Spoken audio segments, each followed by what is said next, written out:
بالنسبة للناس اللي بتشتكي من رفع الأسعار وبترمي الحمل على الرئيس وبتقول المشكلة في الرئيس، والرئيس عمال يشفط في البلد، والرئيس عمال وعمال وعمال وعمال وعمال وعمال وعمال وعمال.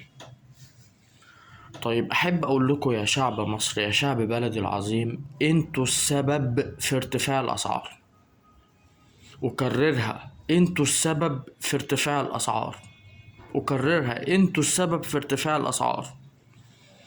لما يكون سوق الخضار فيه آلاف، ولما يكون كل جزارة لحمة عليها مئات، السوق عرض وطلب. كل ما السلعة أو الخدمة الطلب عليها يزيد، كل ما سعرها يزيد، ودي فرصة التاجر. بدل ما كان بيكسب 30%، النهاردة بيكسب 1000% وأكتر من 1000% بسببكم.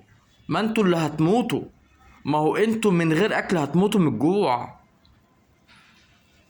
السبب في ارتفاع الأسعار انتوا قبل الحكومة، والرئيس ملوش دخل على فكرة. انتوا السبب.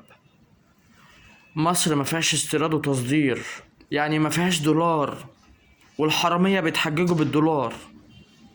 انتوا السبب في ارتفاع الأسعار.